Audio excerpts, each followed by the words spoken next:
ഗുജറാത്ത് കലാപം 1 നടന്നു, മാറാട് കലാപം 2 നടന്നു, കേരളത്തിൽ നടന്നു. എന്നിട്ടും കേരളത്തിൽ മത കലഹങ്ങളൊന്നും ഉണ്ടാകുന്നില്ല എന്നൊക്കെ പറയുന്നു. അതവിടെ ഇരിക്കട്ടെ.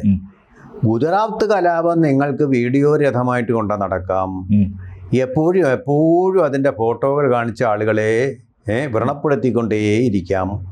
അതുപോലെ തന്നെ BBC അത് വീണ്ടും കൊടുത്ത് അത് പോസ്റ്റ്മോർട്ടം കഴിഞ്ഞ ഒരു സാധനത്തിനെ മണ്ണിനടിയിൽ നിന്ന് കുഴിച്ചെടുത്ത് അതിൻ്റെ എല്ലാ വൃത്തികേടുകളും കൂടി അവതരിപ്പിക്കാം. അതിൻ്റെ കോടതിയുടെ തീരുമാനം വന്നു കഴിഞ്ഞ് ശിക്ഷിക്കേണ്ടവരെ ശിക്ഷിച്ചു കഴിഞ്ഞിട്ടും. പക്ഷേ മാറാട് ഞങ്ങൾ കൊടുക്കുകയില്ല. ഒരു ചാനൽ പറഞ്ഞ കാര്യമാണ്. അത് നമ്മളെല്ലാം ഏതാണ്ട് മറന്നു കഴിഞ്ഞു. കാരണം ആരും പറയാറില്ല, അങ്ങനെ തന്നെ ഇരിക്കട്ടെ. പക്ഷേ ഇതേ നീതി ഗുജറാത്ത് കലാപത്തിന് നിങ്ങൾ കൊടുക്കാത്തത് എന്താണ്? രണ്ടും വർഗീയമായിട്ടുള്ള, ഒരിക്കലും വിഷം നിറഞ്ഞ, നമ്മൾ ഒരിക്കലും ഓർക്കാൻ ഇഷ്ടപ്പെടാത്ത ഒന്നിനെ മാത്രം ഓർമ്മിച്ചുകൊണ്ടിരിക്കുക, മറ്റേതിനെ ഓർമ്മിക്കാതിരിക്കുന്ന ഒരു ഇരട്ടത്താപ്പല്ലേ? അത് തന്നെ ഒരു വർഗീയതയല്ലേ? അതായത് ഈ കൊലപാതകങ്ങളോ കലാപങ്ങളോ നമ്മളാരും അംഗീകരിക്കുന്നില്ല, എല്ലാത്തിനെയും തള്ളിക്കളയുന്നു. കാരണം മനുഷ്യൻ എന്ന രീതിയിൽ മരിച്ചു വീഴുന്നത് മുസ്ലിം അല്ല, ഹിന്ദു അല്ല, ക്രിസ്ത്യൻ അല്ല. അവിടെയെല്ലാം ഓരോരോ ദൈന്യമായ ആത്മാക്കളും അവരുടെ കുടുംബങ്ങളുടെ ദൈന്യതയൊക്കെയാണ് അവിടെ സംഭവിക്കുന്നത്. പക്ഷേ ഇതിനെ മാർക്കറ്റ് ചെയ്ത് പണമാക്കാനും അല്ലെങ്കിൽ വോട്ട് ബാങ്ക് ആക്കാനും ഒക്കെ പലരും ശ്രമിക്കുന്ന, കൂടാതെ ചാനലുകൾ അവരുടെ റേറ്റിങ്ങിന് വേണ്ടി ഉപയോഗിക്കുന്നു എന്നുള്ളത് നഗ്നമായ സത്യമാണ്. എന്നാൽ അങ്ങനെ ഉപയോഗിക്കുമ്പോൾ തന്നെ ചിലത് നമ്മൾ നിരന്തരമായിട്ട് ആവർത്തിക്കേണ്ടതാണ്, മറ്റു ചിലത് അങ്ങനെയല്ല എന്ന രീതിയിൽ. ഇപ്പൊ 96 ഡിസംബർ 6-നാണല്ലോ ഈ തർക്കമന്ദിരമുള്ള അയോധ്യ ബാബറി തർക്കമന്ദിരം തകർക്കപ്പെടുന്നത്. അതിപ്പോൾ പോലും ചർച്ച ചെയ്യുന്നതിന് മാധ്യമങ്ങൾക്ക് യാതൊരു തടസ്സവും തോന്നാറില്ല. കോടതിയുടെ തീരുമാനം വന്നതാണത്. അത് കോടതിയുടെ തീരുമാനം വന്നു.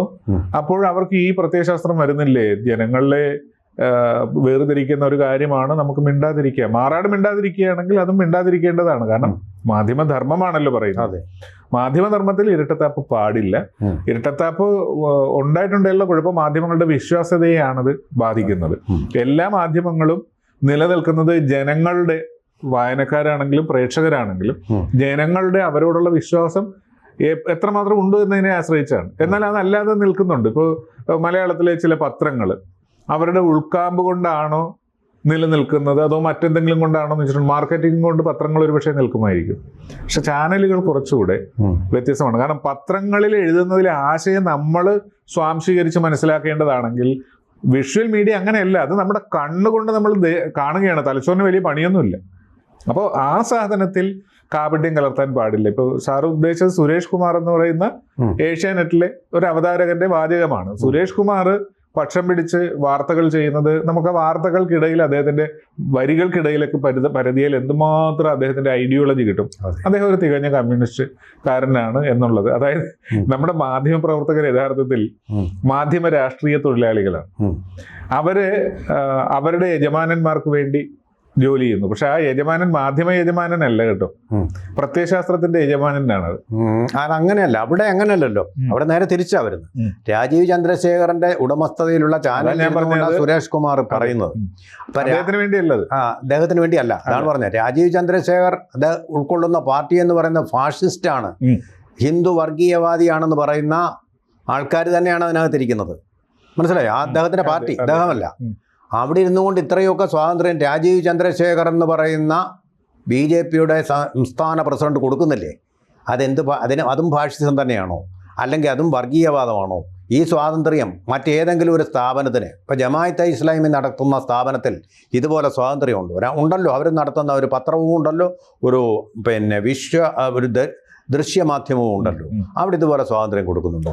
അത് ചോദ്യം പ്രസക്തമാണ്.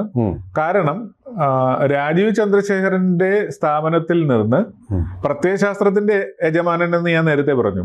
അതായത് സുരേഷ് കുമാർ വിശ്വസിക്കുന്ന പ്രത്യയശാസ്ത്രം കമ്മ്യൂണിസം ആണെങ്കിൽ അതിന്റെ യജമാനന് വേണ്ടി സംസാരിക്കാനുള്ള സ്വാതന്ത്ര്യം കൊടുത്തിരിക്കുന്നത് ബൂർഷ്വായായ, അല്ലെങ്കിൽ ഫാസിസ്റ്റായ, അല്ലെങ്കിൽ വർഗീയവാദിയായ രാജീവ് ചന്ദ്രശേഖരനാണ്.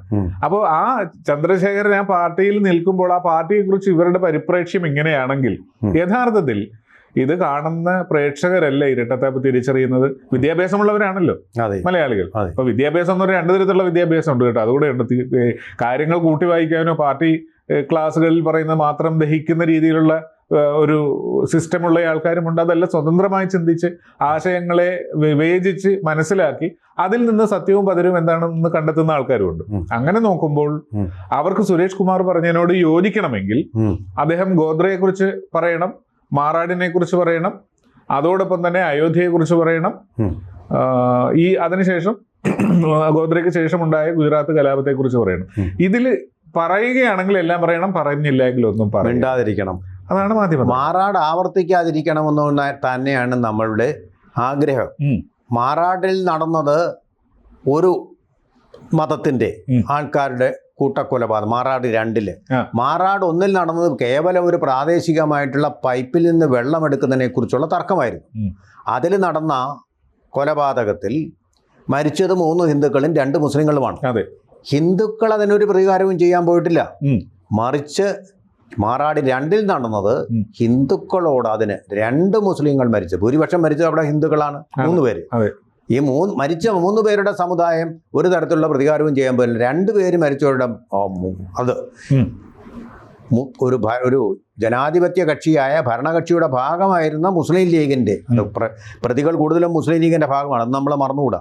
അവരുടെ സഹായത്തോടു കൂടി കടപ്പുറത്തിരുന്ന് കാറ്റുകൊണ്ട മത്സ്യത്തൊഴിലാളികളെ വാളുകൊണ്ട് വെട്ടിക്കൊന്ന സംഭവമാണ് മാറാട് 2. ഇപ്പം മുഖ്യമന്ത്രി കഴിഞ്ഞ ദിവസം പറഞ്ഞു. അപ്പം നമുക്കും പറയാമല്ലത്. അതാണ് അവിടെ നടന്നത്. അത് നടന്ന കേരളത്തിലാണ് നടന്നത്, ഗുജറാത്തിലല്ല നടന്നത്. അപ്പോൾ ഗുജറാത്തിൽ നടന്നത് വലിയ വാർത്തയാവുന്നു. കേരളത്തിൽ ഇത് നടക്കുമ്പോൾ വാർത്തയല്ലാതാവുന്നത് ഒരു തരം തലതിരിഞ്ഞ വർഗീയതയല്ലേ? അതെ അതെ. ഗുജറാത്ത് കലാപം എന്ന് പറയുന്നത് പെട്ടെന്ന് പൊട്ടിപ്പുറപ്പെട്ടതാണ്. പക്ഷെ അതിന് കാരണമായ ഗോധ്ര കലാപം ഒരു ഗൂഢാലോചനയുടെ ഭാഗമായിരുന്നു. ഗോധ്രയിലെ ആദ്യമുണ്ടായ കലാപത്തിൽ ഗൂഢാലോചന ഉണ്ടായിരുന്നു. രണ്ടാമത്തതിൽ അതിന്റെ റിപ്രക്രേഷൻസ് ആയിരുന്നു, റിയാക്ഷനാണ്. അതേപോലെ തന്നെ മെയ് 2 മാറാട് കലാപം ഉണ്ടാകുന്നത് 2003. അപ്പൊ മെയ് എന്ന് പറയുമ്പോൾ 5ാമത്തെ മാസമാണ്. ഈ തർക്കം ഉണ്ടാകുന്നത് ജനുവരി മാസത്തിലാണ്. അത് ജനുവരിയിൽ പുതുവർഷത്തോട് ബന്ധപ്പെട്ട ദിവസങ്ങളിലാണ്. ജനുവരി ആദ്യം ആണ് ഈ 3 പേർ മരിക്കുകയും 2 വിഭാഗത്തിൽ 2 പേരും മരിച്ച ഒരു സംഭവം ഉണ്ടായിരുന്നു. അപ്പോൾ അതിൽ കൂടുതൽ മരിച്ചവർക്കാണ് കൂടുതൽ പ്രതികാര ബുദ്ധി തോന്നേണ്ടത്. അതായത് അവിടെ ഹിന്ദുക്കൾക്ക് 3 പേരും മുസ്ലിങ്ങൾക്ക് 2 പേരും എന്ന ദയനീയമായ 2 മനുഷ്യരാണ്. ആ ഒരു മരണം സംഭവിച്ചപ്പോൾ കൂടുതൽ മരിച്ചവർക്കാണ് കൂടുതൽ പ്രതികാര ബുദ്ധി ഉണ്ടാകേണ്ടത്. അല്ല എങ്കിൽ അവരത് വിട്ടാൽ 2 മരിച്ചവരും വിടണം. കാരണം എന്താ, മരണം അവിടെ സംഭവിച്ചു. മരണത്തിൽ നിന്ന് പാഠം പഠിക്കണം. നമ്മൾ എത്ര കലാപം നടത്തിയാലും പോകുമ്പോൾ ജാതി മതവും നമ്മളെ രക്ഷിക്കുകയില്ല, മുകളിലേക്ക് പോകുന്നു. അത് നടക്കാതെ മെയ് മാസം വരെ കാത്തിരുന്നിട്ട് ഗൂഢാലോചന നടത്തി ആയുധങ്ങൾ ശേഖരിച്ച് അവിടെയുള്ള ഒരു മോസ്കിൽ ഗൂഢാലോചന നടത്തി കേന്ദ്രീകരിച്ച് അവരെ പ്രകോപനമില്ലാതെ ചെന്ന് വെട്ടിക്കൊല്ലുന്നു. ഇത് പറയാൻ പാടില്ല എങ്കിൽ ആ പറയാൻ പാടില്ലെന്നുള്ള മനോഭാവത്തിന്റെ പിന്നിൽ ഒരു അജണ്ടയുണ്ട്. ആ അജണ്ട എന്ന് പറയുന്നത് ഞാൻ സംസാരിക്കേണ്ടത് ആർക്കു വേണ്ടിയാണെന്ന് ആ വ്യക്തി തീരുമാനിച്ചിരിക്കുന്നു, ആ മാധ്യമപ്രവർത്തകൻ തീരുമാനിച്ചിരിക്കുന്നു. ഞാൻ സംസാരിക്കുന്നത് ഇന്നൊരു വിഭാഗത്തെ സുഖിപ്പിക്കാനോ സന്തോഷിപ്പിക്കാനോ അല്ലെങ്കിൽ നിരാശപ്പെടുത്താതിരിക്കാനോ വേണ്ടിയാണ് എന്ന് അദ്ദേഹം കരുതുമ്പോൾ അദ്ദേഹത്തെ ഒരു നിഷ്പക്ഷനായ മാധ്യമപ്രവർത്തകൻ എന്ന രീതിയിൽ വിളിക്കാമോ എന്ന കാര്യത്തിൽ വലിയ സംശയമോ അല്ലെങ്കിൽ പലർക്കും ആക്ഷേപമോ തോന്നാവുന്നതാണ്. അതാണ് അദ്ദേഹത്തിന് ഏകപക്ഷീയമായിട്ടുള്ള വർഗീയതയാണുള്ളതെന്നുള്ള കാര്യത്തിൽ ഒരു സംശയമില്ല. അത് നടക്കുന്നത് BJPയുടെ ഭാരവാഹിയായിട്ട് ഒരാളിൻ്റെ ചാനലായതുകൊണ്ടാണ്. മറ്റെങ്കിലും ഇത് നടക്കില്ല എന്നുള്ള ഒരു കാര്യം കൂടെ പറയാനുണ്ട്. മാറാട് 2 ശേഷം ഭൂരിപക്ഷ സമുദായത്തിൽപ്പെട്ട ആൾക്കാരെയാണ് കൊന്നത്. ഒരു തരത്തിലുള്ള പ്രതികാരവും ഉണ്ടായില്ല. 3ാം മാറാട് ഉണ്ടായില്ല എന്നുള്ളത് വളരെ സന്തോഷകരമായ കാര്യമാണ്. അത്ര സംയമനവും സഹിഷ്ണുതയും അവിടുത്തെ ഭൂരിപക്ഷ സമുദായം കാണിച്ചു. അതുപോലെ തന്നെ ഗുജറാത്ത് കലാപത്തിന് ശേഷം ഗുജറാത്തിലെ വീണ്ടും ഒരു വർഗീയ കലാപം ഉണ്ടായിട്ടേ ഇല്ല. ആ കാര്യം തീർച്ചയായിട്ടും ആ 2 സമുദായങ്ങളെയും അക്കാര്യത്തിൽ നമ്മൾ അഭിനന്ദിക്കുകയാണ് ചെയ്യണം. ഇത് മുതലാക്കാൻ ശ്രമിക്കുന്ന രാഷ്ട്രീയക്കാരെയും ചാനലുകാരെയും അവരാണ് വർഗീയതയുടെ വിഷങ്ങൾ. ഈ നമ്മൾ അമൈര ശിരസ്കൻ എന്ന് വിളിക്കുന്ന ഒരു മുട്ടയുണ്ടല്ലോ ഒരു ചാനലിലെ, ഈ മനുഷ്യൻ ഒരു കലോത്സവം നടക്കുന്ന വേദിയിൽ ചെന്നിട്ട് അതുവരെ ആരും ചിന്തിക്കാത്ത കേരളത്തിലെ സ്കൂൾ കലോത്സവം നടക്കുന്ന എത്രയോ വർഷങ്ങളായിട്ട് നടക്കുന്ന ഒരു പ്രോഗ്രാമാണ്. അവിടെ ഭക്ഷണത്തിൽ മതം കണ്ടെത്തിയത് ഒരു ചാനലിന്റെ അവതാരകനായ ഈ മനുഷ്യനാണ്. നമ്മൾ ചിന്തിക്കണം, ഇവര് എത്രമാത്രം വർഗീയ വിഷവുമായിട്ട് മനുഷ്യനെ വേർതിരിപ്പിച്ച് അതിൽ നിന്ന് വിവാദമുണ്ടാക്കി അത് സ്വന്തം ചാനലിലൂടെ കൊടുത്ത ആൾക്കാരെ വശീകരിക്കുകയോ വഴിതെറ്റിക്കുകയോ ചെയ്യാനിരിക്കുന്നവരാണ്. ഒരു അർജുൻ എന്ന് പറഞ്ഞ ഒരു പയ്യൻ ലോറി മണ്ണിടിഞ്ഞ് വീണ് മരിക്കുന്ന സംഭവം ഉണ്ടായി. അവിടെയും ഓടി ചെന്നിട്ട് ഈ ശവത്തിൽ നിന്ന് എങ്ങനെ മൈലേജ് ഉണ്ടാക്കാമെന്ന് ചിന്തിക്കുന്ന മാധ്യമ നികൃഷ്ട ജീവികൾ നമ്മുടെ സമൂഹത്തിൽ ഉണ്ട്. ഡയാന രാജകുമാരി മരിക്കാനുള്ള കാരണം എന്താണ്? മാധ്യമങ്ങൾ അവരുടെ പുറകെ ഓടിപ്പോഞ്ഞപ്പോൾ രക്ഷപ്പെടാൻ വേണ്ടി അവർ വേഗത്തിൽ പോയി ഈ പാരീസിന്റെ അടിയിലുള്ള ഒരു പാലത്തിന്റെ തൂണിലിടിച്ചവര് മരിച്ചു. ഇത് ഈ മാധ്യമ പ്രവർത്തകരുടെ ഒരു രീതിയാണ്. അവർക്ക് വാർത്ത മതി, ആ വാർത്തയിൽ മനസാക്ഷിയില്ല. ആ പാപ്പരാസികളെക്കാൾ ഗതികെട്ട്, അതിനേക്കാൾ നിറം കെട്ടതും അതുപോലെ തന്നെ അതിനേക്കാൾ വിഷങ്ങളുമാണ് നമ്മുടെ ചില വർഗീയ വിഷം തീണ്ടുകയാണ് ഈ മാധ്യമങ്ങൾ ചെയ്യുന്നത്, ഈ പക്ഷപാതപരമായിട്ടുള്ള വിശകലനങ്ങളിലൂടെ എന്നുള്ള കാര്യത്തിൽ സംശയമില്ല. കൂടുതൽ വാർത്തകളും വിശേഷങ്ങളും നിങ്ങളിലേക്ക് എത്താൻ ABC മലയാളം സബ്സ്ക്രൈബ് ചെയ്യുക, ബെൽ ബട്ടണും അമർത്തുക.